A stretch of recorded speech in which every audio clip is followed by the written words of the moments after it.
di pagi hari yang cerah dan ceria ini kita bisa kembali berjumpa untuk melaksanakan kegiatan kita, yaitu majelis ilmu di Masjid Bait Qurani Pondok Pesantren Tahfiz Al-Quran dan Qurani. Semoga saja kita selalu dalam lindungan naungan Allah Subhanahu wa Ta'ala. Salawat dan salam semoga selalu terlimpah dan tercurah buat junjungan tercinta Nabi Muhammad Sallallahu Alaihi Wasallam, Rasulullah yang telah mengajar kita untuk senantiasa mensyukuri nikmat Allah dengan menyalurkan apa yang kita miliki sesuai dengan tuntunan syariat Allah Subhanahu wa Ta'ala. Bapak Ibu, hari ini kita akan lanjutkan kajian fikih kurban, ya, sesi kedua, yaitu kurban persembahan terbaik dari hamba yang terdekat. Sebelum saya lanjut, saya tanya buku kurbannya di bawah.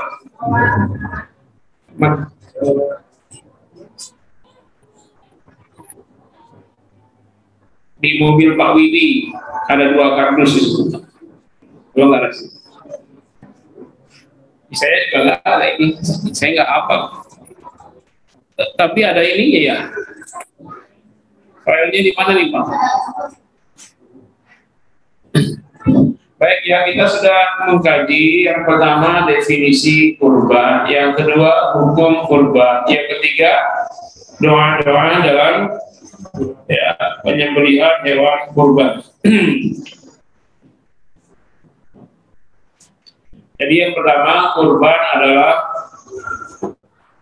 penyembelihan hewan ternak yang sudah ditentukan oleh syariat pada hari raya Nahar 10 Dzulhijjah dan hari raya Tasyrik 11, 12, dan 13 Dzulhijjah, dengan tujuan untuk mendekatkan diri kepada Allah Subhanahu wa Ta'ala.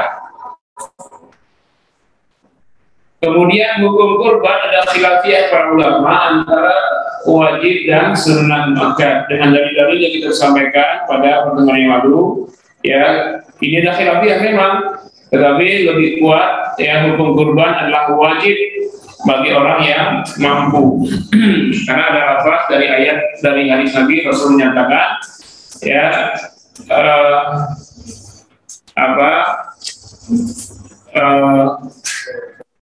man kana lahu sa'atun wa lam yudhi falyu'id, maka man kana lahu sa'atun wa lam yudhi fala yaqrabanna musallana. Itu Nabi ya.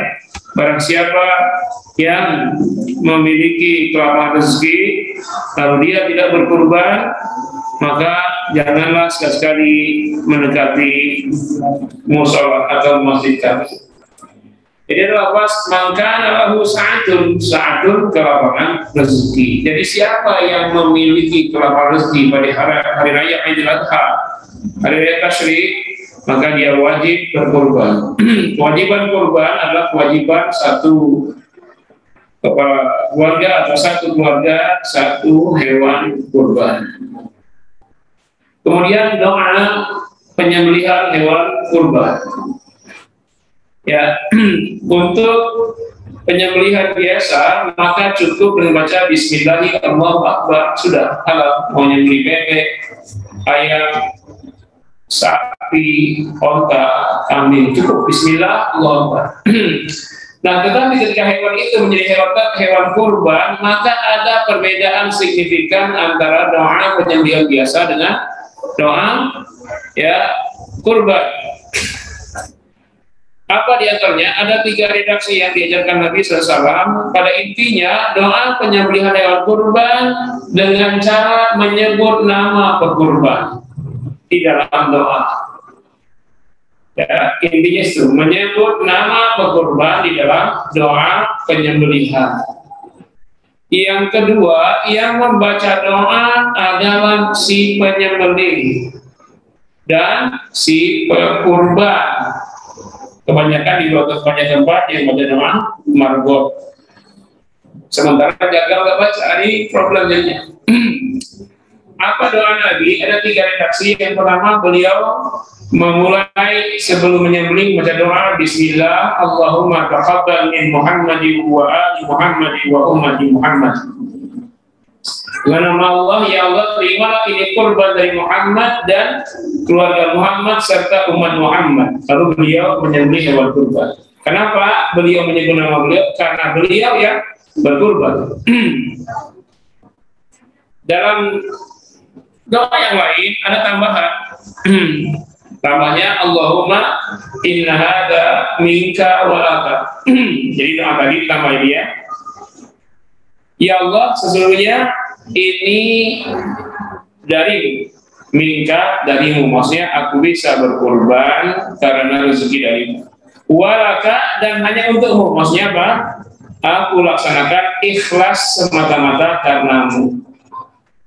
Jadi kelengkapan doa nomor 2, Bismillah, Allahumma taqabbal min Muhammadin wa ali Muhammadin wa ummati Muhammad, Allahumma inna hadza minka wa laka. Barulah beliau menyembelih. Ini doa yang kedua. Jadi kalau pekurban yang menyembelih menyebutkan namanya sendiri, ya, misalnya namanya Zainal, maka doanya Bismillah, Allahumma taqabbal min Zainal wa ali Zainal, atau wa alihi wa liba. Kalau kita yang menyebut sendiri boleh wa ali Zainal, boleh wa ali dan keluargaku, gitu ya. Doa yang kedua gimana? Bismillah, Allahumma taqabbal min Zainal wa ali Zainal, Allahumma inna hadza minka wa laka. Doa ini dibaca juga ya oleh penjaga penyembelih. Kalau ada 7 pekurban, sebut ke-7-7-nya. Ya. Bismillah, Allahumma taqabbal min Zainal wa alihi wa Zainab wa aliha wa Fauzan wa alihi wa Fauziyah wa aliha wa Fauzi wa alihi wa Surki wa alihi wa Maryam wa aliha. Tuh, untuk menyembelih seekor sapi kongsi 7. Kalau yang kurban sapi 1 orang, ya 1 orang saja dan keluarga. Kemudian doa yang ketiga dalam hadis riwayat Imam Abu Dawud, ya, ini yang di bawah, ya. Rasul sebelum menyembelih membaca doa ini, dan doa ini juga dibaca oleh si pekurban. Apa doanya? Inni wajjahtu wajhiya lilladzi fataras samawati wal arda ala millati Ibrahim. Kurang istilah, kalau di buku ada halaman berapa? Saya minta 1 bukunya. Halaman 10, ya. Ya, ini agak kurang, tambah dikit. Inni wajjahtu wajhiya lilladzi fataras samawati wal arda ala millati Ibrahim hanifan wa ma ana minal musyrikin. Ya. Ini dia, jadi buku aja. Ini wajjahtu wajhiya lilladzi fataras samawati wal arda ala millati Ibrahim hanifan wa ma ana minal musyrikin.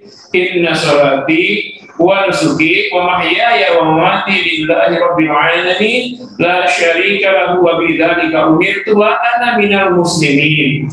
Sampai wa ana minal muslimin, ini doa dibaca oleh si pekurban dan si pemotong. Si pemotong membaca doa ini sebelum menyembelih, sedangkan si pekurban membaca doa ini saat hewannya sudah disembelih, darahnya mengalir. Setelah sampai wa ana minal muslimin, maka si pekurban disunahkan membaca doa apa saja, dan inilah waktu yang paling mustajab doa. Mau doa supaya anaknya lulus, supaya anaknya yang hilang di sungai ketemu, ya misalnya, ya kita tidak tahu peristiwa itu menimpa siapapun, kan? Nah, atau ada masalah keluarga yang tidak kunjung damai, tenang, ribut terus, misalnya, ya, maka doa di situ waktu mustajab doa. Nah, sedangkan si pemotong setelah wa ana minal muslimin masih menyambung doanya, Allahumma minka wa laka, atau Allahumma inna hadza minka wa laka, sebut nama pembuat. Siapa nama pembuatnya? Kalau ini kan Muhammad wa ummati. Tadi siapa tadi? Fauzi wa alihi. Bismillahi wallahu akbar. Sembelih. Setelah bismillahi wallahu akbar, itu penyembelih nggak usah ngobrol apapun, menyembelih saja, nggak usah lihat-lihat kanan kiri lagi, sudah fokus aja, biar penyembelihannya bagus, hewannya tak tersiksa. Ya. Inni wajjahtu wajhiya lilladzi fataras samawati wal arda. Sesungguhnya aku hadapkan seluruh jiwa dan ragaku kepada Sang Pencipta langit dan bumi. Ala millati Ibrahim, mengikuti ajaran Nabi Ibrahim yang lurus.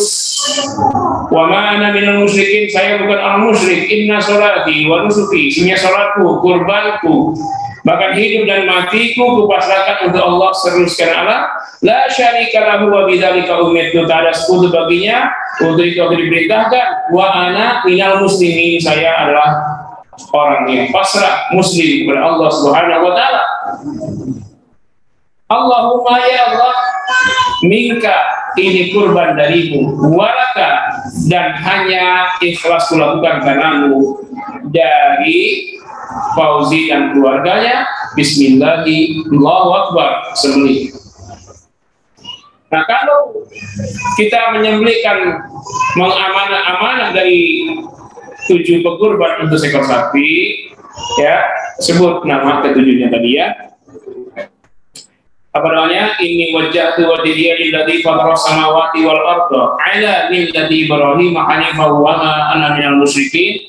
Inna sholati wa nusuki wa mahyaya wa mamati lillahi rabbil alamin. La syarika lahu wa bidzalika umirtu wa ana minal muslimin. Allahumma minka wa laka an Fauzi wa alihi wa Fauzan wa alihi wa Fauzia wa aliha wa Miftah wa alihi wa Prabowo wa alihi wa Anis wa alihi wa Megawati wa aliha. Bismillah, Allahu akbar, langsung. Gak apa-apa kalau kita masih tunggu panitia lain nyiap-nyiapin, tapi ketika sudah Allahu akbar, yang menyembelih nggak usah ngobrol lagi, gitu aja, udah. Sambil nunggu sapinya pada dirubuhin dengan posisi yang tenang, ya. Gak apa-apa kita belum nyembelih, tapi jangan ngobrol-ngobrol lagi, sudah. Kalau masih ngobrol-ngobrol lagi, baca lagi namanya, pulang.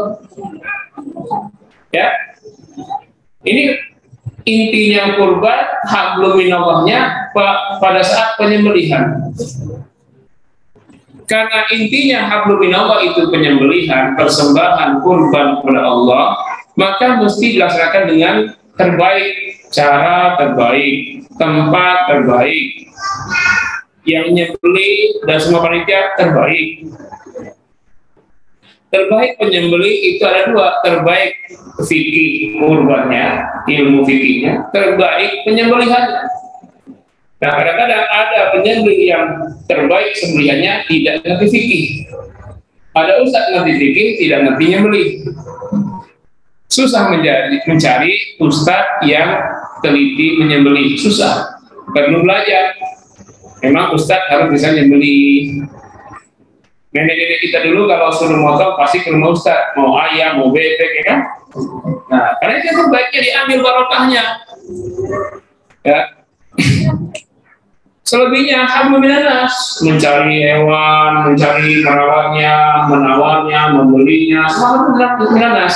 Setelah menyembelih nanti memoliti, memotong-motong, memisahkan dengan tulang, menimbang, membungkus, membagikan, sampai makan daging kurban itu hablum minannas. Nah, kadang-kadang yang hablum minallah ini lalai. Kenapa? Kadang-kadang tempat penyembelihan di belakang masjid yang dimana sampah itu dibuang, digalilah tanah di situ disembelih. Hablum minallah mestinya dibagusin, diflor bagus, bagaimana si hewan bisa tenang, kita pun ketika menyembelih tidak terganggu dengan aroma sampah atau apa. Yang disembelih hewan terbaik, yang paling sehat, paling gemuk, paling the best lah. Sang penyembelih orang terbaik, baik ibadahnya, tidak pernah tinggalkan kewajiban, mengerti fikih, ilmunya dalam. Doa yang terbaik, doa yang dilakukan Nabi, diikuti, dibaca nama pekurban yang terbaik. Pekurban yang terbaik apa? Ya tetap ikhlas karena Allah walaupun namanya disebutkan sejak awal. Nggak boleh kurban siapa atas nama hamba Allah, nggak boleh. Namanya karena kurban ini min sya'airillah, syiar simbol agama Allah. Ya, jadi nama kurban itu disiar. Lalu dia nanti gara-gara disebut jadi nggak ikhlas, urusan dia sama Allah. Bahkan terdaftar siapa, dicatat namanya di whiteboard. Sapi satu, sobari dan keluarga. Makanya begitu, jangan keluarga sobari, terbalik. Ya, kalau ditulis keluarga sobari, berarti yang kurban satu kambing banyak banget. Kenapa? Keluarga sobari ada 20. Nggak sah. Yang dimaksud adalah sobari dan keluarga. Apa maksudnya? Hadis Nabi menyebutkan Muhammad wa ali Muhammad. Ya, Muhammad yang kurban dan keluarganya. Karena saking banyaknya pahala kurban, yang berkurban satu orang tapi pahalanya dibagi pada seluruh keluarganya. Makanya lapas akadnya kurban, sobari dan keluarga. Yang berkurban Pak Sobari, yang dapat pahala semua keluarga. Kenapa? Banyak banget pahalanya itu. Pertama kata Nabi apa? Al-udhiyatu li sahibiha bi kulli sya'ratin hasanatun. Kurban itu bagi yang melaksanakannya tiap helai rambut hewan kurban satu hasanah. Bukan satu pahala, hasanah kata Nabi. Hasanah itu Al-Quran menyebut wal hasanatu bi asyri amsalihha. Satu hasanah 10 pahala. Jadi satu helai bulu hewan itu 10 pahala.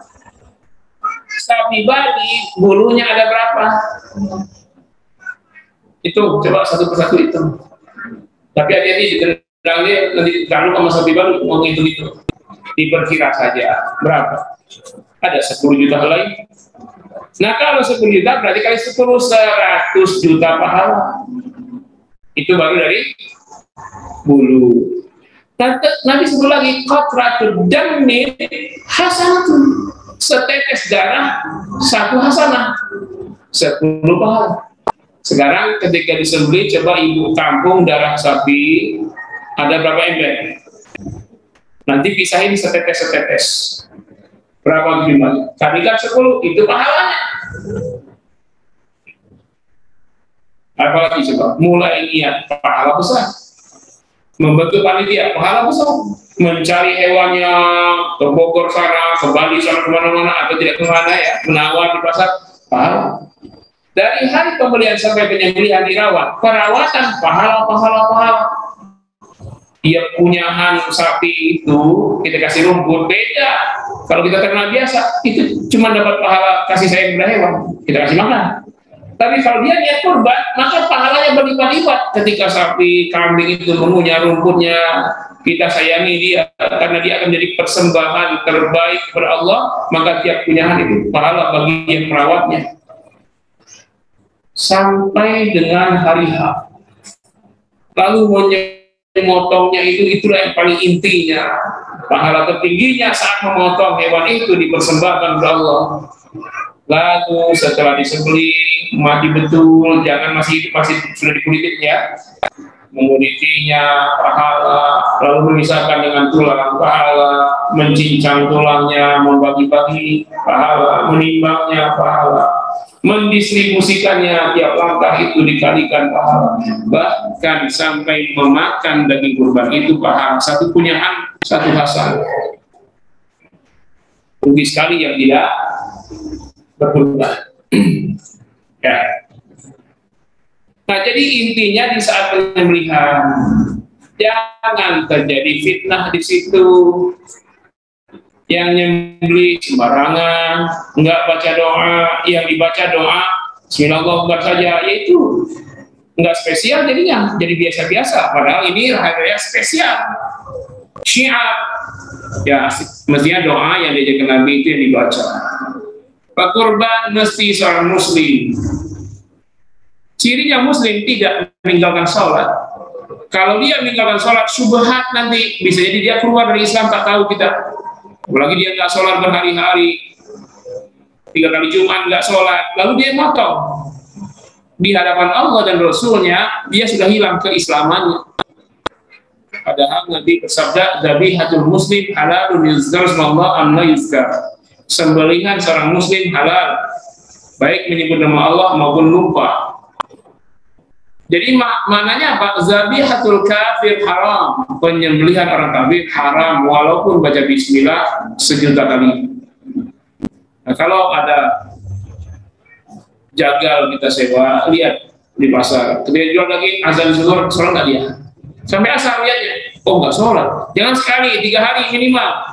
Hari kedua enggak sholat, hari ketiga sholat. Nah, jangan dipakai itu jagal. Boleh jadi KTP-nya masih Islam, di hadapan Allah sudah murtad. Kata Nabi mengatakan, man tarkas sholat faqad kafar. Siapa yang meninggalkan sholat sengaja, maka sungguh dia telah kafir. Al-farqu bainal muslimi wal kafir as-sholat. Pembeda antara muslim dan kafir sholat. Ma bainana wa bainal kafir as-sholat. Sesuatu yang memisahkan kita dengan orang kafir adalah sholat. Nah, kalau dia sudah tidak muslim lagi, dia sembelih, maka semua hasil sembelihannya jadi bangkai. Bangkai sama ya. Hati-hati. Inti kurban penyembelihan itu persembahan kepada Allah.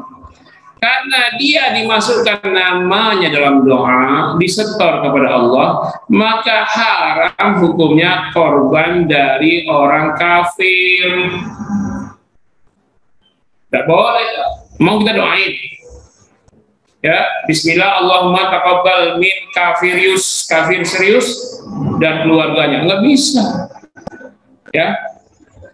Nah, jadi sumber hewan tak boleh dari orang muslim. Nah, sekarang beberapa kesalahan yang acap terjadi, ya. Bagaimana hukum menjual kulit, jeroan, dan apa saja yang ada dalam tubuh hewan, tapi hewan kurban bukan hewan lain, ya.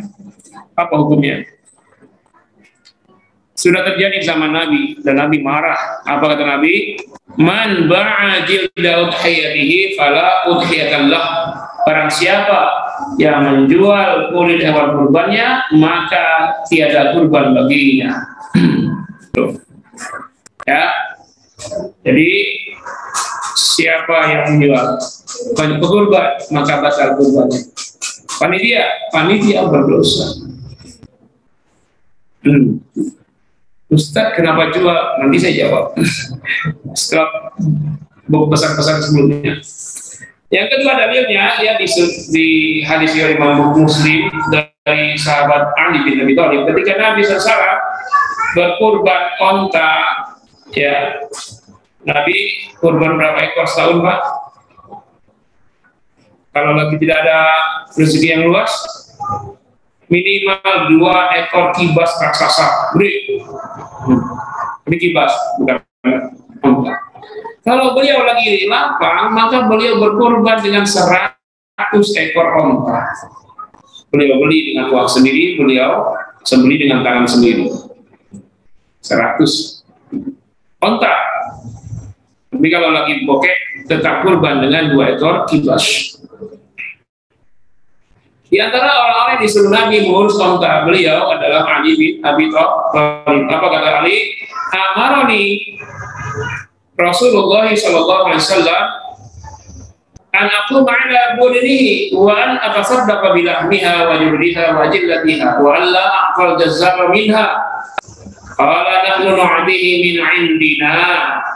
Nah, ini ya, Nabi memerintahkan saya, kata Ali SAW, ya, Nabi SAW Rasulullah SAW memerintahkan saya untuk mengurus onta-onta beliau, onta-onta jamak, kurban onta beliau, dan agar aku mensedekahkan dagingnya, seluruh kulit-kulitnya, seluruh jeroan-jeroannya dan bulu, ajillatiha, jeroan bulu itu ajillah. Wala atau jazar minha, dan jangan mengupahkan jagal darinya. dari daging, dari bulu, dari jeroan, dari kulit, dari kepala, dan boleh sebagai upah. Lalu tanya oleh orang yang ahli, bagaimana membayar tukang jagal? Kali nahnu nu'tihi min indina, kami memberi upah jagal dari uang kami yang lain, dari uang kami yang lain.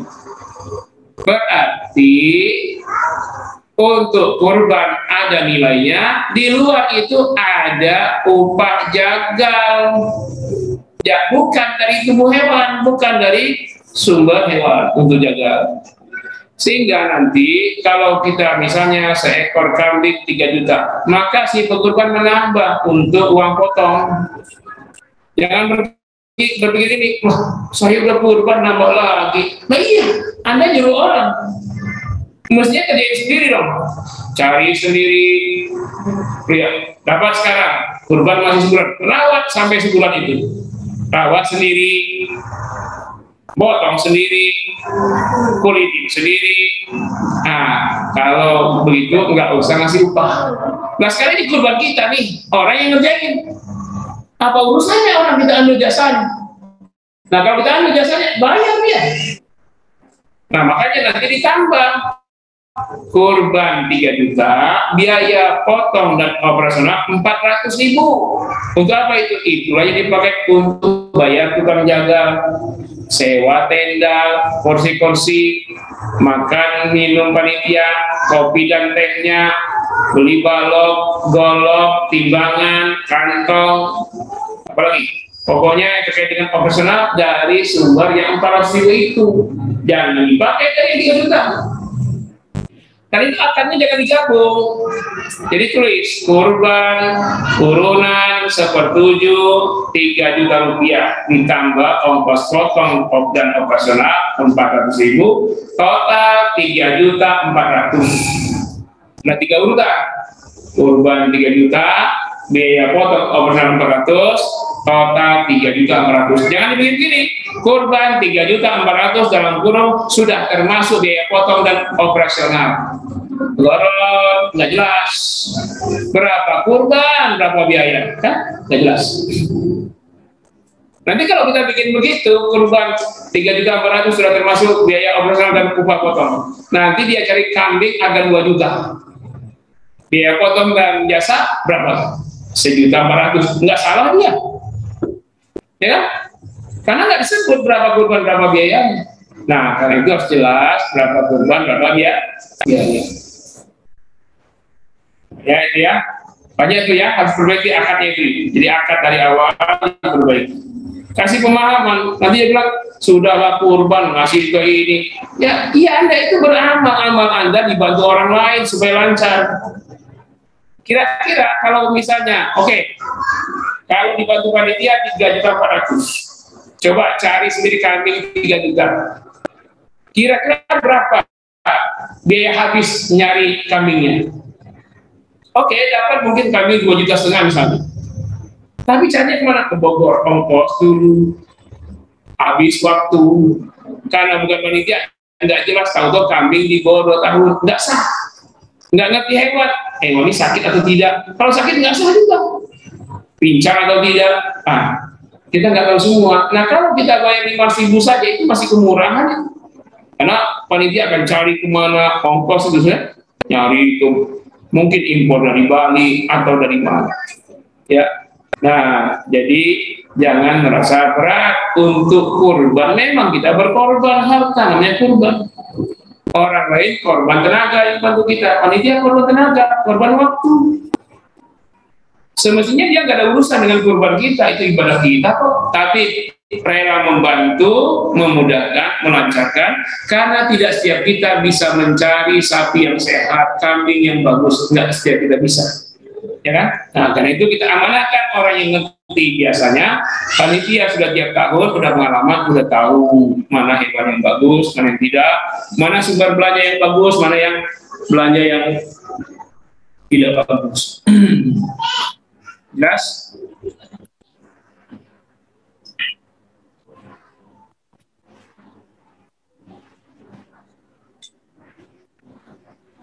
syarat-syarat kurban dan hewan kurban.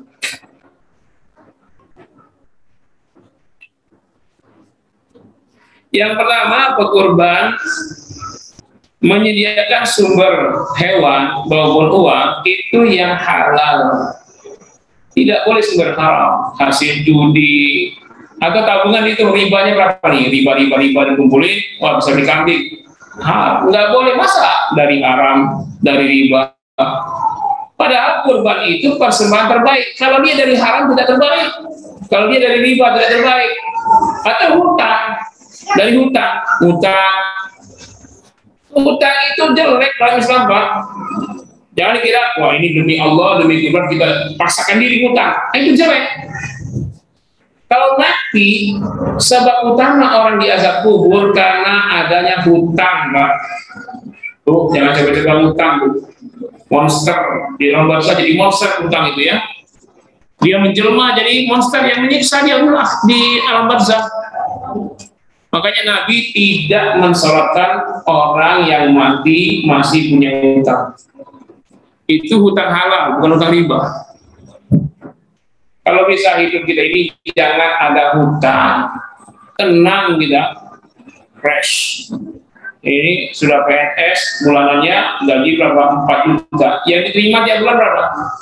500.000. Kenapa? 3,5 juta bayar cicilan mobil, cicilan rumah, cicilan ini. Gaji 4 juta, yang diterima 400 tiap bulan karena hutang. Bersabar, kalau tidak mampu beli, bersabarlah. Nggak bisa beli motor, sabarlah, nggak usah nyicil. Kan banyak supir kita, ya online banyak kan, tinggal pilih. Supir kita banyak. Nggak punya rumah, nggak usah maksa nyicil, nabung, ya ngontrak aja dulu, ngontrak, numpang di rumah mertua. Apa-apa, maksa juga. Ya. Harus jujur lah, kalau kita memang miskin, jangan sok kaya. Kadang-kadang penyakitnya reuni. Karena mau reuni, beli motor baru, beli mobil baru, sebaiknya kan, ngutang. Ya, apalagi untuk kurban, jangan ngutang. Makanya arisan kurban tidak sah. Dapat nih 3,4 juta dipakai untuk kurban, padahal dia ngutang. Kenapa? Dia harus bulan berikutnya kan orang lain. Nah yang boleh itu yang penerima terakhir, nggak ada utang itu. Arisan kurban, nah itu nggak sah ya, jangan dipakai. Kalau tabungan kurban, yes, nabung sifatnya nggak diambil orang. Kalau harusnya diambil orang dulu. Sampai 11 bulan nabung kurban, lalu kurangi 3.000, tambah 300. Kalau berlebih, malah balikin lagi kalau berlebih ya. 400 sebulan, kalau setahun 4 juta, kurbannya 3 juta, ya 1 juta sih saya ambil. Nah kalau mau ikhlaskan untuk melancarkan proses penyelenggaraan kurban, ya 3 juta kurban, 1 juta operasional. Padahal cuma 300 misalnya, ya udah suka aja. Boleh melebihkan, tapi jangan kurangi, kasihan panitia. Ustaz di BK kenapa ada biaya potongnya nggak 400? Biasanya kalau di tempat lain 300, 200. Saya di pondok ini nggak ada tenaga, santri-santri semua. Maka kita mengundanglah warga yang ada waktu untuk bantu. Maka ada impor dari Bogor juga tenaga. Nah itu kita bayar. Yang dari Bogor ongkosnya dibayar, langsung dibayar. Nah karena itu ada tambahan agak besar 400.000. Di masjid lain cuma 300 besar. Yang di lain jemaahnya itu negaranya, dan jemaahnya bapak-bapak. Nah kalau di sekolah anak-anak disuruh motong, habis ditambah sapi nanti. Nah mereka bisa motong, mereka mungkin bantu agak dikit-dikit. Yang lain bapak-bapak, nah bapak-bapak yang kita ajak sini dibayar, ya bayar ya. Sini Indonesia, undang-undang. Nah mereka itu dibayar. Paling minimal saya bayar itu 100 bro. Ada yang tertentu yang ngurus jeroan bisa 200, yang bagian batu penyembelihan bisa 2,5, bisa 20. Nah, tapi yang bagian tinggalnya 100. Ada tambahan kadang-kadang kue dan lain-lain. Nah itu dari situ uang operasional itu diambil, diminta kepada kurban.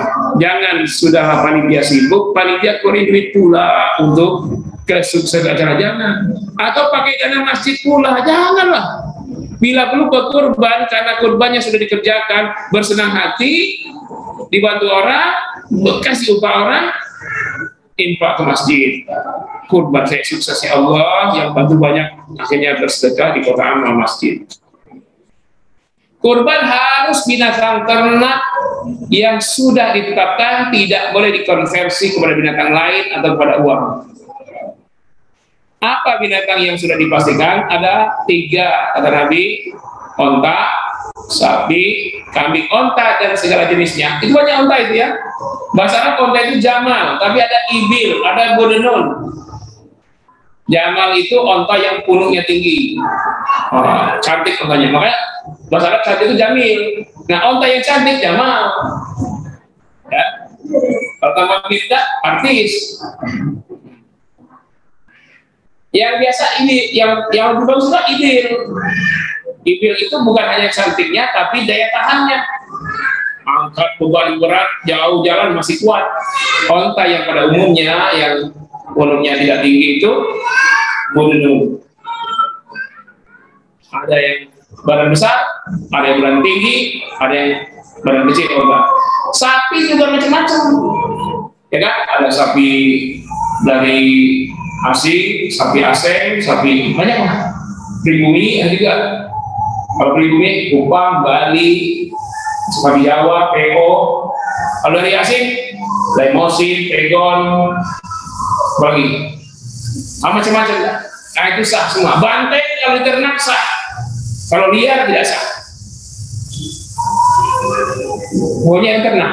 Budak nggak sah. Gajah apalagi. Konversi aja Ustaz. Kalau dari kambing orang susah makan, konversi ke ayam. Jadi kalau kambing 4 juta, jadi ayam berapa ekor tuh? Seekor katakan 50. Berarti 4 juta bagi 50, 200 ekor misalnya. Berapa? 4 bagi 5, 40 lagi 80 ekor ayam. Silakan kurban 1 ekor kambing atau 80 ekor ayam. Nggak sah. Atau jadi uang sih daripada beli kambing. Kan orang miskin lebih butuh uang, dia bisa beli macam-macam sesuai dengan kebutuhan dia. Akhirnya kurban jadi uang. Nggak sah. Uang nggak ada bulunya, bagaimana ngitung pahalanya? Uang nggak ada darah tetesnya, gimana mau hitung pahalanya? Ya, jangan diada-adakan yang tidak disyariatkan ya. Karena kurban ini ibadah mahdoh sebagaimana sholat, maka ikuti saja aturan, nggak usah bikin-bikin aturan baru. Ya jelas ya. Tidak boleh diganti atau dikonversi dengan uang atau yang lain. Kemudian binatangnya harus sehat. Tidak boleh cacat. Ada cacat, cacat haram. Artinya kalau kurban dengan binatang ini bukan saja tidak dapat pahala, malah berdosa. Apa yang pertama? Al-maridu bayyinu marudhiha. Sakit, jelas sakitnya. Nah, ini bahaya sekarang lagi wabah PKM. Nah, salah beli, ya. Nanti tahu-tahu udah beli murah, tahu-tahu penyakit kuku mulut, maka haram kurban dengan yang sakit. Walaupun gemuk, tensi panasnya ternyata 42 derajat. Waduh, kena corona. Nah, nggak boleh, hewan sakit. Al-mari itu bayyinu a'maluha. Yang kedua, al-arja'u bayyinu arjiha. Yang pincang, jelas pincangnya, jelas geol-geol jalannya. Dia nggak sakit, gemuk, pas jalan zigzag, jejaknya itu zigzag, kayak sorong. Nah, ini pincang nggak sah. Lah kalau pincang nggak sah, yang buntung gimana? Lah pincang aja nggak sah, lagi buntung. Ya, haram ya. Yang ketiga, al-awrah bainu auriha. Yang buta, jelas butanya. Binatangnya sehat, gemuk, pas jalan agak ngebut sedikit, nabrak tiang listrik. Belok kiri, nabrak dinding. Ngapain ini kambing? Tahu-tahu buta, makanya nggak lihat. Haram. Kemudian yang keempat haram, yang kurus kering, allati la tunqi, yang hanya ada tulangnya. Dilihat kalau masih ada dagingnya boleh. Kalau bisa dilihat berdiri dia tinggi memang tapi kerangka saja, garis-garis tulang rusuknya kelihatan, kempot pahanya kelihatan sampai kelihatan tulangnya di luar. Nah ini haram jadi kurban karena ini bukan ngesok, bukan untuk kebutuhan ngesok tulang, tapi untuk persembahan terbaik kepada Allah. Nah lain halnya kalau di dapat hewan begitu ya, robah niat sah. Sudah beli sapi gede, senang-senang buat kurban. Tahu-tahu pas diturunkan dari pusat lompat dia patah kakinya. Cepat robah niat sedekah ya. Ada shadaqatun minni billahi rabbil alamin bismillahirrahmanirrahim, dapat pahala sedekah walaupun bukan pahala kurban. Jangan dipaksa, udah patah kaki, aduh ini kurban, jangan diniat, robah niat cepat, jangan diniatkan kurban, tapi niatkan sedekah. Nanti dagingnya silakan bagi, mau digabung dengan daging yang kurban boleh, tapi jangan diniatkan dari awal. Beli sapi patah kaki hanya karena kecelakaan. Lalu ke kurban bagaimana kalau kurbannya dia niat kurban lalu jadi sedekah? Niat dan urusan itu menjadi urusan Allah. Dia niat. Kadang panitia karena kesalahan di panitia tapi tak sengaja, semoga Allah memaafkan, mengampuni. Nah inilah untungnya kita ngaji. Coba kalau nggak ngaji, kejadian kita udah beli enak-enak gemuk, atau patah kakinya, udah bingung aja tuh. Ini gimana ini? Nanya Ustaz dulu lah. Keburu darahnya habis, mati jadi bangkai. Ya, cepat hubungi semua pekurban, WA, 77-nya di WA, sapinya patah kaki ya, tolong berubah niat jadi sedekah. Nah, udah sah itu. Berubah niat sedekah. Ada cacat yang masih boleh. Di sini nggak ada ya. Nomor 4-nya sih. Cacat yang masih boleh, tapi hukumnya makruh, tak ada pahalanya. Nah tadi, kalau nggak ngaji, korban juga, tapi nggak ada pahala. Gede sekali, tapi cacat yang makruh apa? Patah tanduknya 1 atau 2. Patah giginya masih boleh, tapi nggak ada pahala, makruh. Putus kupingnya, putus ekornya, atau sapi yang dikebiri, kambing dikebiri, nggak doyan dia lihat wanita-wanita, karena nggak doyan kawin, makan rumput terus jadi gede dia 1 ton. Jadi terkecoh dengan sapi 1 ton. Tanya tuh petaninya, kenapa 1 ton dikebiri nih Pak? Wow, akhirnya nggak selera lihat cewek-cewek cantik, lalu makan rumput terus gede badannya. Bangga-bangga kurban 1,5 ton. Tahu-tahu sapi yang dikebiri itu sebaiknya dihindari karena nggak ada pahalanya. Wah, nggak dosa. Tanya tadinya kenapa besar? Saya rawat betul Pak ini. Wah, jadi gede. Nah, belilah itu terbaik. Ya, karena di antara mempercepat pertumbuhan sapi itu dikebiri. Jadi nafsu laki-lakinya dihilangkan.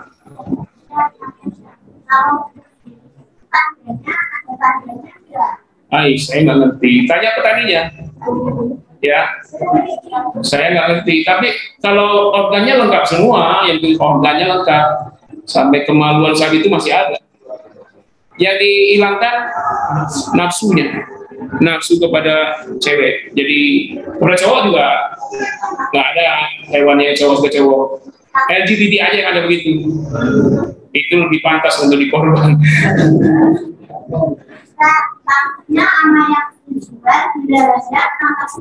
Asal dia ngomong lalu ternyata dia bohong, urusan dia, kita nggak dosa. Wah ini nggak dikebiri, ini sehat, ya udahlah beli. Ternyata dia bohong, ya udah nggak usah kita pahala, dia yang berdosa. Ya, kita menyimpulkan dari yang terlihat, terdengar, terucap. Jangan nilai hati orang. Gak usah nilai hatinya, dia bohong nggak, dia nggak usah diteliti. Gimana ini dirawat? Iya, saya rawat. Nggak ada yang dia apa-apain. Nah, sudah baik bagi kita. Jangan ini pembohong ini. Enggak, jangan suruh orang. Apalagi petani udah capek-capek dari bayi kita suruh pula, ya. Jangan mengobrak-abrik isi hati orang. Lalu syarat orang nomor 4 ya, orang yang berkorban harus muslim. Orang kafir haram, sekolah kafir haram, yayasan kafir haram. Yang kedua, merdeka, bukan budak. Udah ada budak ya. Yang ketiga, balik, sudah dewasa, ibu-ibu sudah datang matahari, bapak-bapak sudah mimpi banjir, ya. Kemudian berakal, tidak gila. Ayo minta kurban tuh, sambil gede, bapak itu tuh kan kaya raya.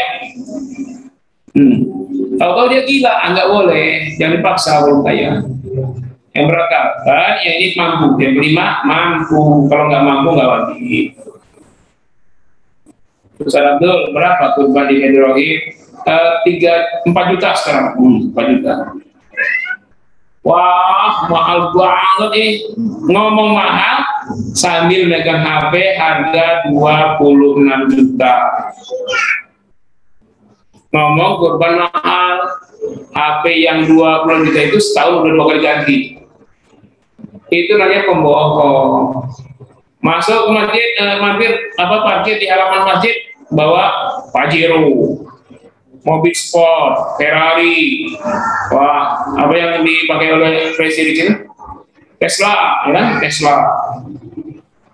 Datang, panitia, berapa kurban? 5 juta. Mahal banget. Gak mampu saya. Padahal dia dikit-dikit, murah banget. Berapa harga ini? 1,5 miliar, murah banget. Sekarang penjara banget. Masa kurban dibilang mahal banget? Nah, itu namanya ingin membohongi Allah dan menerima. Ya, mampu ya. Yang nggak mampu jangan dipaksa. Nah, ini yang namanya penting nih, nomor 5 nih. Distribusi daging, kulit, semuanya dari yang berkurban. Ada 3 akad saja. Nggak boleh keluar dari 3 akad ini. Kata Nabi, fakulu minha wa tasaddaqu wa tahaddu. Makanlah oleh berkurban, sedekahkanlah, hadiahkanlah. 3 akad. Makan, sedekahkan, hadiahkan. Jangan ada akad di luar itu. Jual, enggak. Sewa, enggak. Berkurban boleh makan daging kurbannya. Maka ada ijtihad. Ini yang sepertiga ini ijtihad. Hadisnya cuma itu. Makan kurban, sedekahkan, hadiahkan. Ada ulama yang berjihad sepertiga dimakan kurban, sepertiga sedekah, sepertiga hadiahkan. Nah, kalau dimakan kurban sepertiga, berapa lagi sisanya? Nah, ini saya ambil memang untuk menjelaskan. Jadi bukan sepertiga harus sepertiga. Kalau dia ngurus sendiri tadi, nyari sendiri, rawat sendiri, potong sendiri, kulitin sendiri, cincang sendiri, patahkan tulangnya sendiri, bungkus sendiri, edarin bagi-bagi sendiri, ambillah sepertiga. Kalau Anda sudah titip, jangan sepertiga. Berapa? Kearifannya saja. Panitia ngurusin berapa untuk seekor kambing? Kalau kambing sekilo nggak banyak kan itu karena dikit telingnya. Kalau sapi misalnya ya, sepertujuh per orang dapat 2,5 kilo, 2 kilo, nah, itu udah. Jadi komposisinya bisa dimakan berkorban 10%, watasadaqu disedekahkan 70%, dihadiahkan 20%. Komposisi itu kearifan. Fakulu minha, makanlah darinya oleh si kurban dan keluarganya. Watasadaqu, sedekahkanlah. Niat akad sedekah adalah daging kurban yang dibagikan kepada fakir miskin. Watahadu, hadiahkan adalah akad pembagian daging kurban untuk orang kaya dan orang kafir. Orang kafir dibagi juga, Pak. Jadi kalau ada muslim di kita bagi daging kurban, akad hadiah. Orang kaya kasih juga akad hadiah. Tapi dia kan sudah kurban, dapat jatahnya, nggak usah terima lagi Pak kalau udah dapat. Tapi dia nggak kurban Ustaz, bagi juga, kasih jeroan. Masa kaya nggak kurban? Jadi 3 akad ya. Pertama dimakan berkurban, kedua disedekahkan, sedekah itu prioritas fakir miskin. Hadiah itu untuk non muslim dan orang kaya. Tuh. Nah, jalan keluarnya ada. Lalu kulit diapakan? Silakan mau diapakan. Cara gimana? Akadnya apa?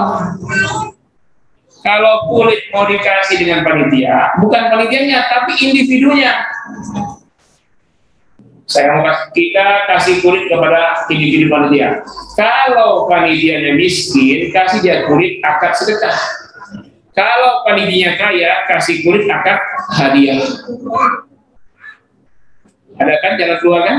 Kalau dipotong-potong, dibagi, ditumpuk-tumpuk, siapa yang bisa mengelola kulit? Ya kan? Nah, itu berlaku untuk jeroan, berlaku untuk yang lain, kaki dan lain-lain. Nah, kaki dikasih, panitia dikasih, tapi bukan kasih panitia, bukan kasih ke nama panitia, tapi nama individunya sebagai akad sedekah kalau si panitia miskin, akad hadiah kalau si panitia hadiah. Ustaz, kita kasih itu tukang potong biar harganya jadi murah. Kalau tukang potong dengan tipnya dengan satu sapi itu 600.000, kalau dikasih kulit dan kepala upahnya jadi 400.000. Nah, itu haram. Kenapa? Menjadikan kepala dan kulit sebagai upah. Tapi gini, jagat dan tim dikasih 600.000. Itu bayarannya boleh dari uang lain tadi. Kemudian setelah itu dikasih hadiah kepala dan kulit, boleh. Tapi tidak mengurangi bayaran dia. Tapi kalau begitu enak banget, tukang potong dapat duit, dapat kulit, dapat kepala kan? Nah, supaya tidak enak banget, dikasih aja dengan panitia yang lain. Akad hadiah atau akad sedekah. Jangan keluar dari 3 akad ini ya. Makan berkorban, sedekahkan bagi miskin, hadiahkan orang kaya dan non muslim. Jadi sumber hewan nggak boleh dari non muslim, tapi setelah dipotong bagi kepada non muslim. Waktu berkorban hari raya Nahar dan Tasyrik Nahar itu 10 Zulhijjah, Tasyrik itu 11, 12, 13. Ketiga keempat-empatnya ini, Nahar dan Tasyrik ini namanya Aidil Adha. Jadi Aidil Adha itu dua lebaran, lebaran Nahar, lebaran Tasyrik. Ini nggak populer ya. Tanggal berapa Idul Adha? Tanggal 9 Juli.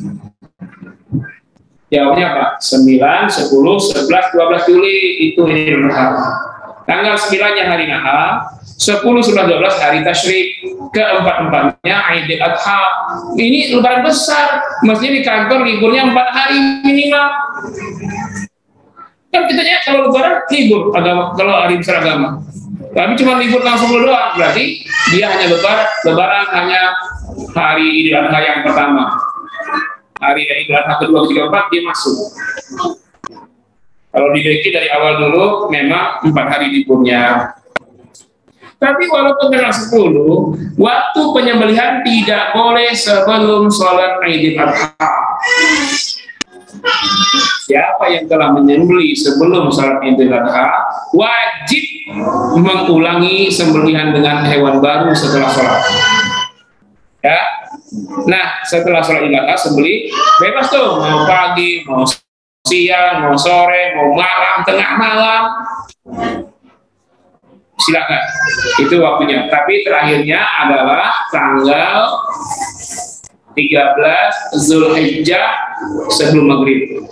Tapi rawan itu Pak, masih maghrib tiba-tiba baru nyembelih udah azan. Nah, kadaluarsa expire, tidak ada lagi Idul Adha, tidak lagi penyembelihan kalau sudah lewat tanggal 13 Zulhijjah.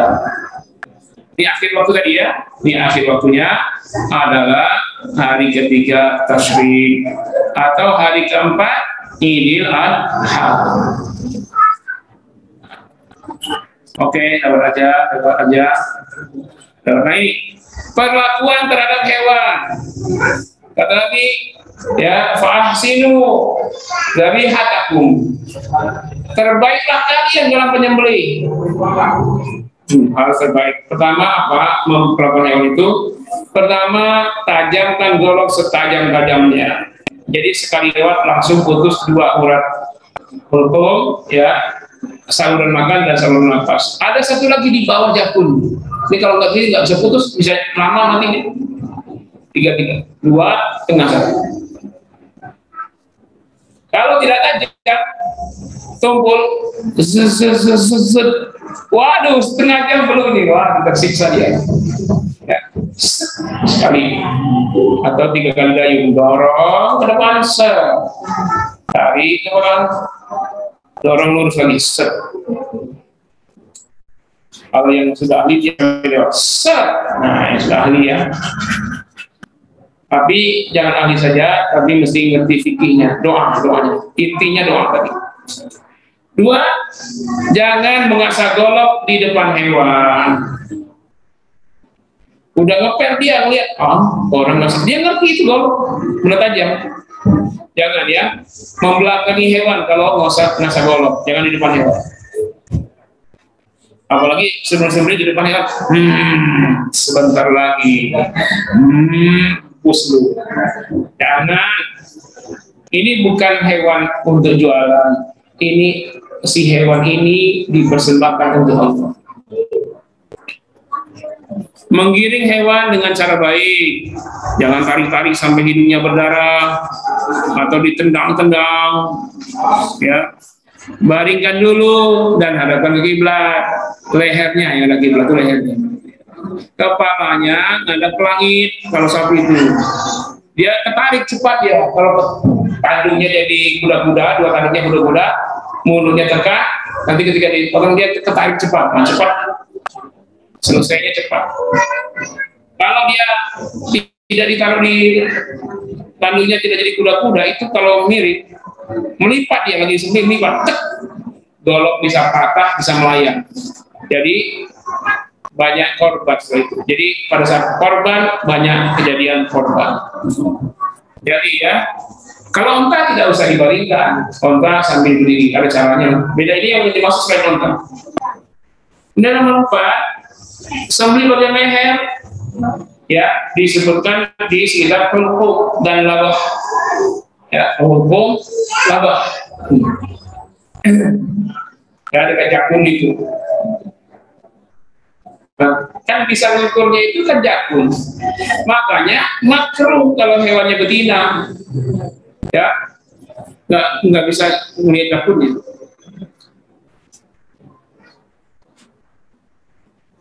Nah, kalau tadi bagian lekukan dada, kalau selain itu lekukan dekat leher. Kalau selain unta, berdoa saat penyembelihan yang membaca doa si pemotong, bukan marbo, si pemotong dan kurban yang membaca doa.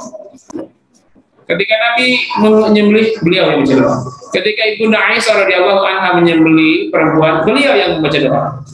Ketika Ali, walaupun itu punya Nabi, korban unta, Ali yang membaca doa, walaupun Nabi di sebelahnya. Kalau ukuran-ukuran kan doa Nabi paling makbul, tetapi karena Ali yang nyembelih, Ali yang membaca doa. Jangan memotong hewan di depan hewan. Live secara langsung, saksikanlah wahai para hewan, ini adalah korban ya pertumpahan darah sapi pertama. Jangan, disenangkan aja, yang belum disembelih disenangkan aja. Jangan mencaci hewan, dasar binatang lu, jangan. Kata-katain, bercandain. Bila perlu dipanggil dengan panggilan terbaik, ya. Maaf ya, sayang. Ngomong sama kambing, sayang. Dari belakang di cewek sama bininya, sayang. Siapa sayang? Nah, cemburu bininya. Nih, cemburu aja sama sapi. Nah, jangan menguliti, jangan memutus kepala, jangan melukai kaki sebelum mati betul tuh si hewan. Ketika disembelih itu enggak langsung mati, Pak. Ada proses menuju kematian. Nah, ketika proses menuju kematian itu jangan diganggu dengan dikuliti, dipotong kepalanya, dilukai kakinya, jangan. Kenapa? Bisa subhat. Hewan mesti mati disembelih. Tapi setelah disembelih dia masih hidup dikuliti lalu mati, maka dia tidak mati disembelih tapi mati dikuliti. Lihat perlakuan terakhirnya diapain sebelum mati. Kalau setelah disembelih diputus kepalanya masih hidup, maka dia mati dipancung bukan disembelih, maka jadi bangkai dia. Hasilnya dibangkai. Kadang-kadang jakal mau cepat aja, biar cepat matinya, dilukain kakinya, dikulitin, langsung dipotong kepalanya. Si hewan itu ketika disembelih itu bukan tersiksa, Pak. Darah keluar itu klimaks dia menikmati. Bukan sakit. Sakit itu ketika setan pertama sakit, keluar darahnya nikmat. Ya, nikmat. Kalau nggak percaya coba ke hewan. Cobanya ke hewan. Ya. Jadi cara Islam itu yang paling enak. Diteliti oleh profesor dari Jerman 2 orang. Bagaimana cara membunuh sapi dengan disembelih, dengan disetrum baru disembelih, atau di apa namanya, pukul kepalanya, lalu dia pingsan, disembelih saat pingsan. Ada ukurannya, ukuran rasa sakit si hewan. Ketika yang katanya paling enak itu dipingsankan, lalu disembelih. Ternyata hewan itu merasakan sakit yang luar biasa. Kalau kita rasa sakit, lalu kita menjadi aduh dengan jeritan itu, sakitnya berkurang, ya kan? Tapi kalau sudah sakit betul ngomong aduh pun nggak bisa, gimana rasanya? Lebih sakit lagi, Pak. Karena untuk menumpahkan rasa sakit aja nggak bisa karena dipingsankan itu. Ya, itu ada pejabat kita walaupun tidak keluar air matanya, tapi lebihnya kehilangan putra, sedih luar biasa sampai tak tersebutkan. Itu lebih pedih ketimbang yang aduh anakku. Kenapa? Ketika bilang anakku itu ada sedikit lepas rasa, tapi kalau nggak keluar masuk semua rasa itu terpendam di dalam hati, itu lebih sakit. Nah, sapi juga begitu. Kalau dia lagi darahnya, kedua ketika disetrum sakit, jadi alat rasa sakit itu tinggi trafiknya. Ada alat rasa sakit, ada rasa senang, rasa nyaman. Rasa nyamannya nggak ada sama sekali. Yang disetrum begitu juga, yang dipingsankan begitu juga, yang dipukul kepalanya bersembelih juga begitu. Nah, yang cara Islam disembelih, ketika sembelih pertama naik rasa sakit, tapi setelah disembelih keluar darah, langsung rasa enaknya, rasanya keluar tinggi, nggak turun rasa enaknya si hewan. Bahkan segera rasa enaknya itu sama dengan rasa saat dia kawin lagi klimaks. Luar biasa, akhirnya masuk Islam dua profesor dari Jerman. Luar biasa cara Islam. Sebelumnya dia mengatakan apa? Cara Islam itu barbar. Masa hewan lagi segar disembelih. Nih cara orang pingsan dulu baru sembelih, pukul kepalanya pingsan baru sembelih, ada ekstrem baru sembelih. Ternyata cara itu semuanya menyiksa. Cara Islam itulah yang sangat berperi kehewanan, berperi binatang. Ya, iya. Nah, jadi itulah diantaranya Bapak Ibu. Semoga kurban kita hari ini akan lebih baik dari tahun sebelumnya, dan semoga Allah melimpahkan Bapak Ibu rezeki yang sangat besar berlimpah sehingga bisa ikut serta berkurban. Ya, baik. Barangkali ada pertanyaan sebelum kita akhiri. Tidak ada, baiklah, demikianlah pengajian kita pada minggu hari ini kita akhiri. Kalau tidak ada yang nanya, kalau nanya kita lanjut, silakan. Tolong mic-nya. Ya, Bu. Suami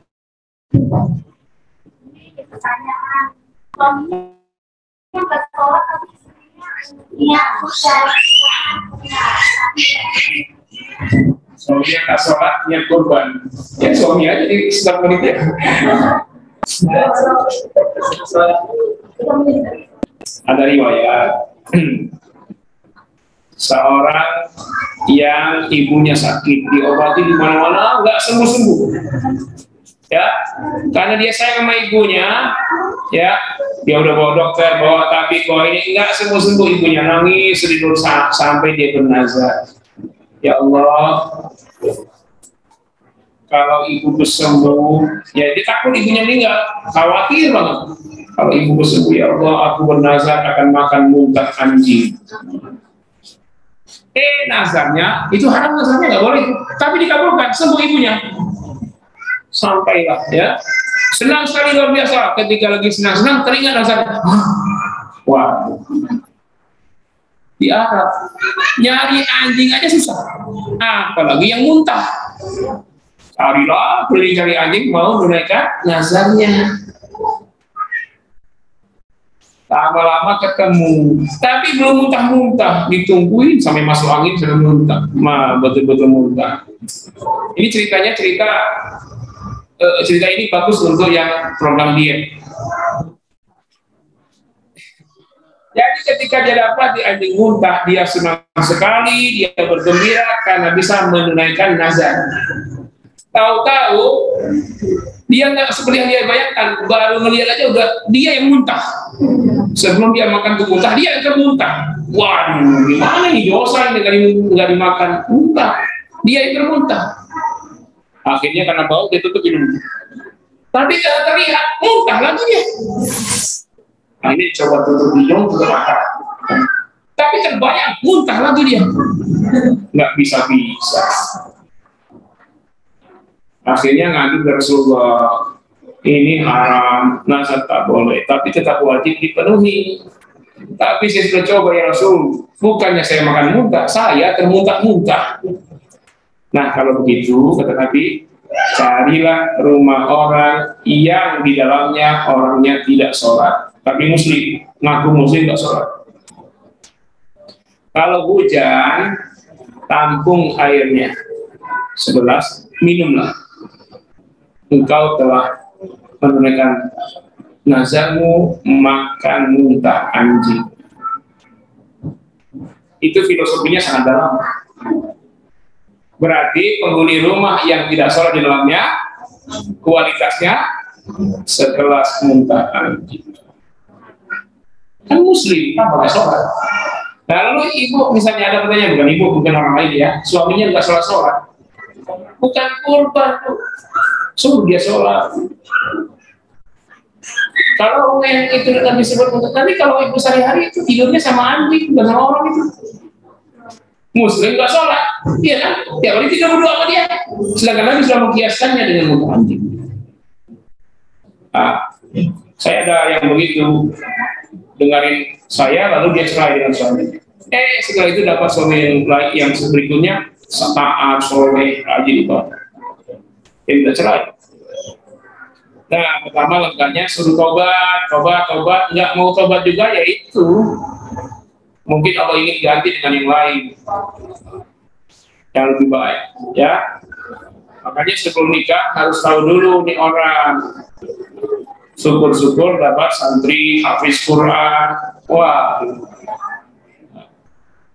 jangan lihat gantengnya aja bu, ganteng juga dia itu. Saya bilang nih, kalau kalian melihat artis Korea cantik, ganteng, lalu tertarik, jangan lihat wajahnya, lihat dari apa tubuhnya terbentuk. Di tubuhnya sudah banyak alkohol yang masuk, daging babi masuk.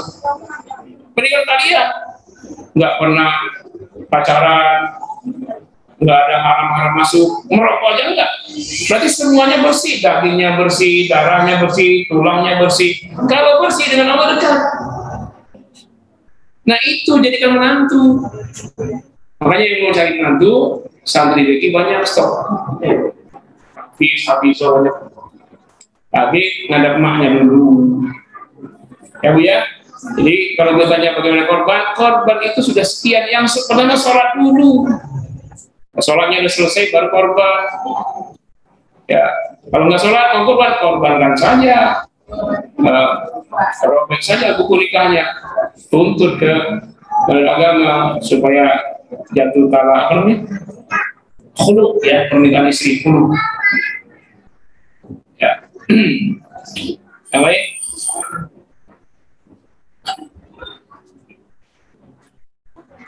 panitia kurban ada pertanyaan? Ya, tangan Pak Ustaz.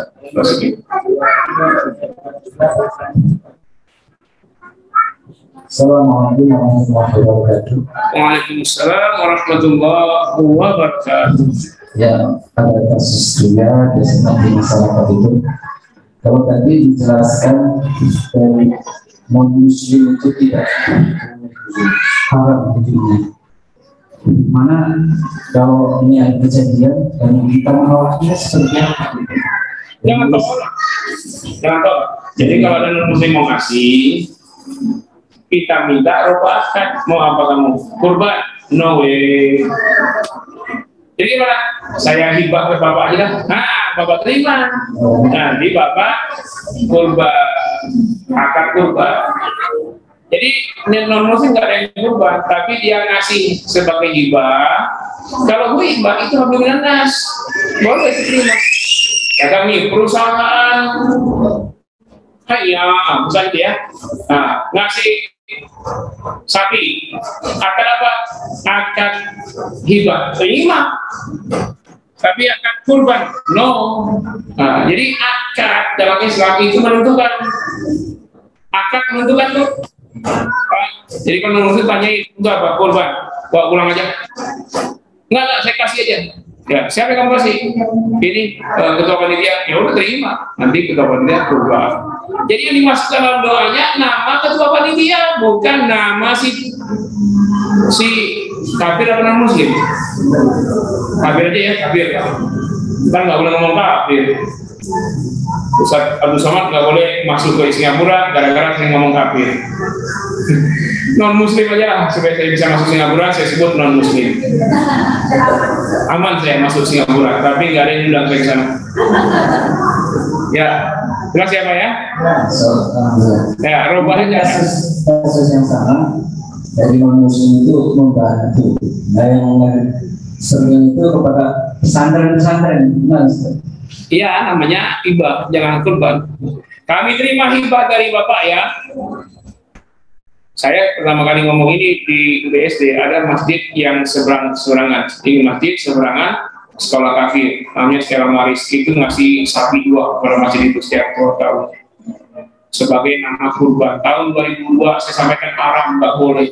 Saya dipecat dari masjid itu, nggak pernah lagi pengajian.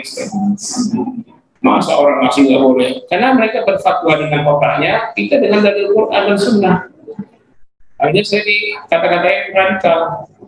Padahal belum selesai pengajian ini. Kalau dia tanya lagi, sebenarnya gimana?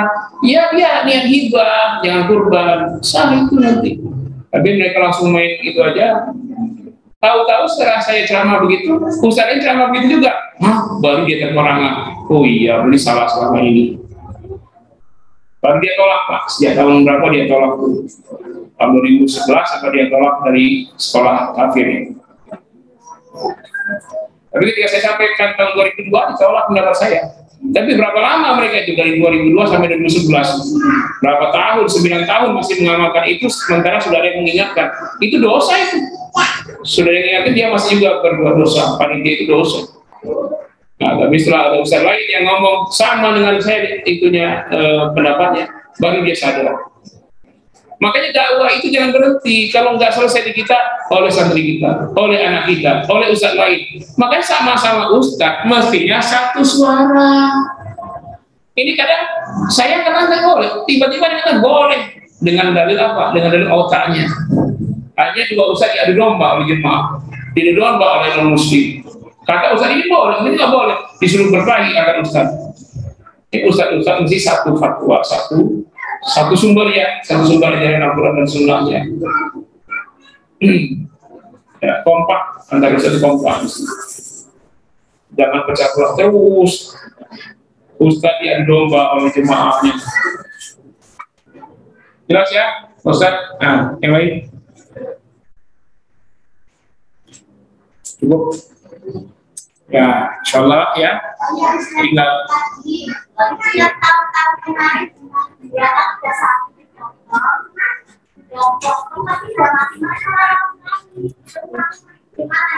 berarti dia dipotong tanpa diikat kakinya. Iya. Iya, mestinya diikat dulu biar aman, banyak anak-anak nonton. Setelah diikat baru pastiin penyembelihannya sempurna. Nah, karena tidak diikat itulah penyembelihannya nggak sempurna. Kan nggak diikat, kakinya goyang-goyang. Yang motong tadi karena kaki goyang, kepala goyang nggak? Akibat kaki goyang, gelombang goyang sampai ke kepala. Akhirnya mestinya putus uratnya, putus tengah. Masih berdiri dia, jalan-jalan dia. Hah? Tetap diambil, dikejar, dibaringkan, ditenangkan, baru sembelih. Jadi sapi itu diikat. Itu ada uratnya yang nggak putus. Yang sini putus, yang dikojak tentu. Dia hanya lurus saja, nggak terini. Lalu kena bagian tulang, nggak dalam goloknya. Ya, dipotong lagi. Kalau nggak tersiksa dia, semakin cepat semakin baik supaya tidak lama tersiksanya.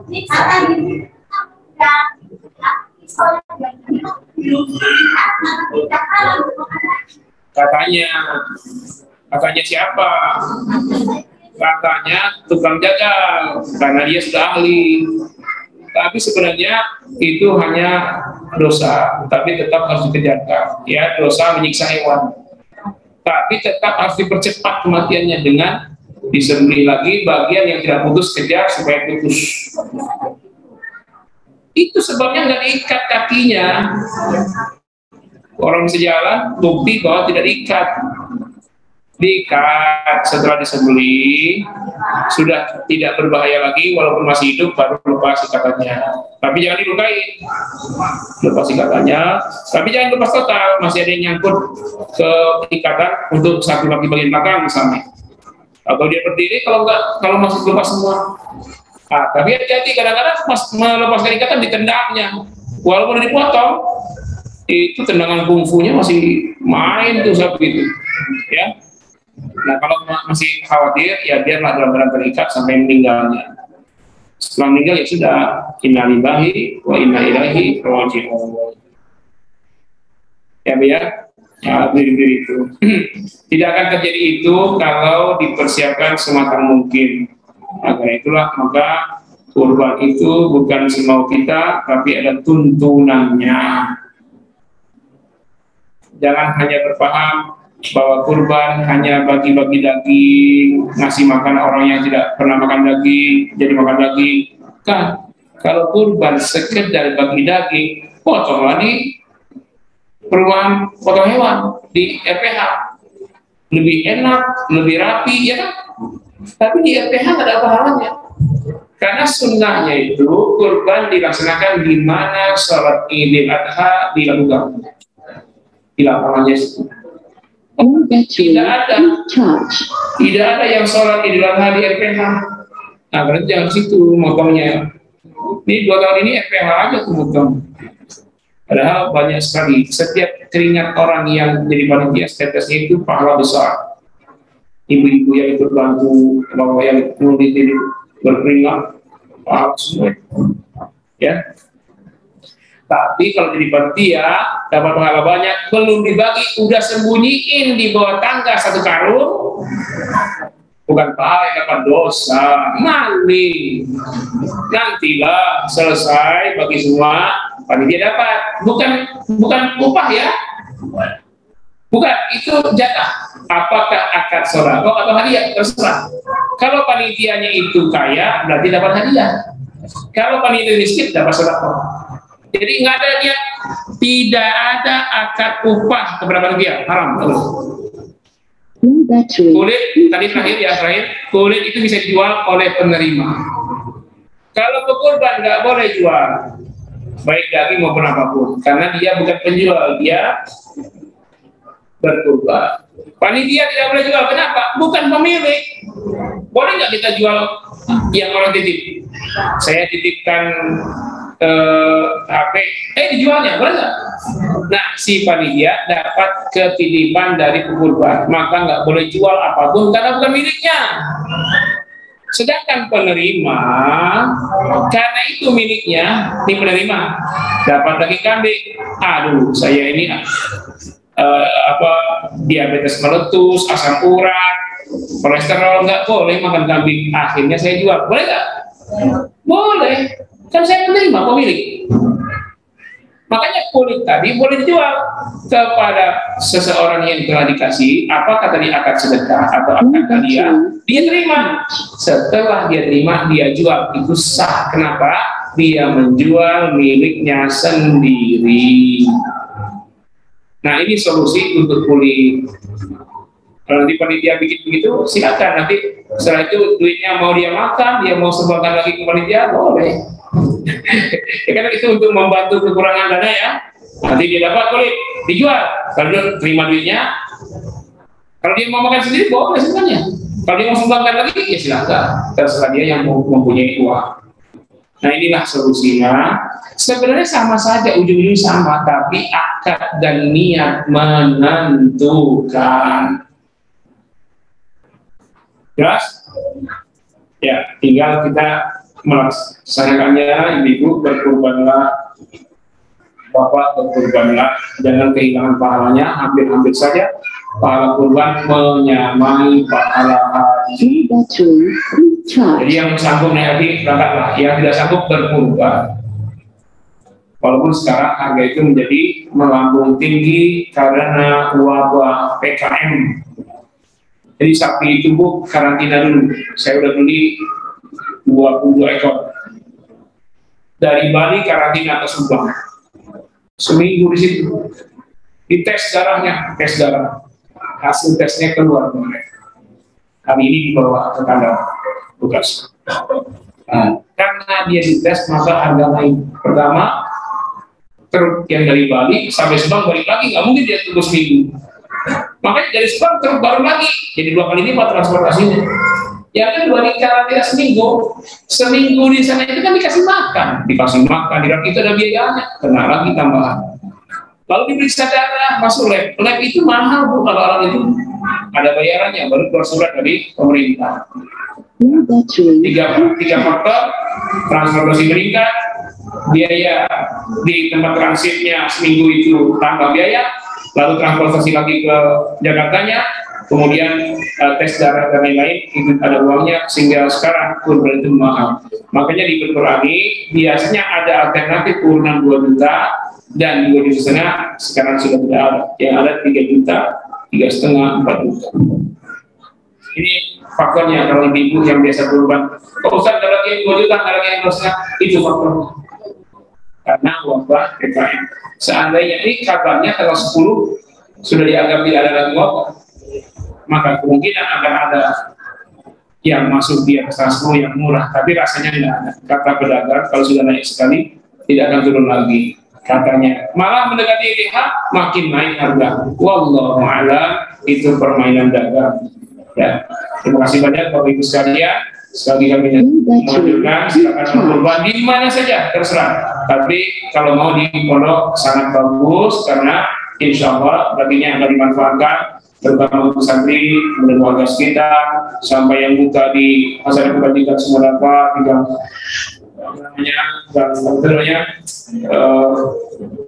kampung sawah, PTS, para tukang ojek, para pemulung, para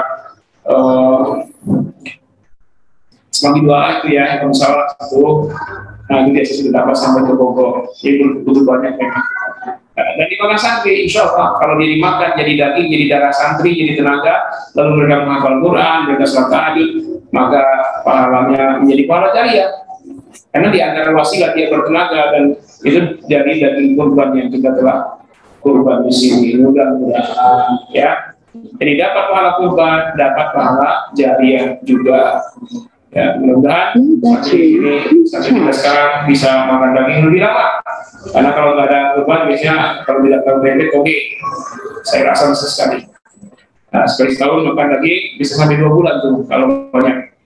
Kalau dikit ya sebulan, kurang atau 2 minggu selesai habis. Demikian Bapak Ibu sekalian, mohon maaf yang sebesar-besarnya dan terima kasih atas semuanya kehadirannya. Jangan lupa tetap hadir pada hari-hari yang akan datang untuk pengajian ini. untuk menambah ilmu dan wawasan kita. Mohon maaf ya sebesarnya, terima kasih. Wassalamualaikum warahmatullahi wabarakatuh.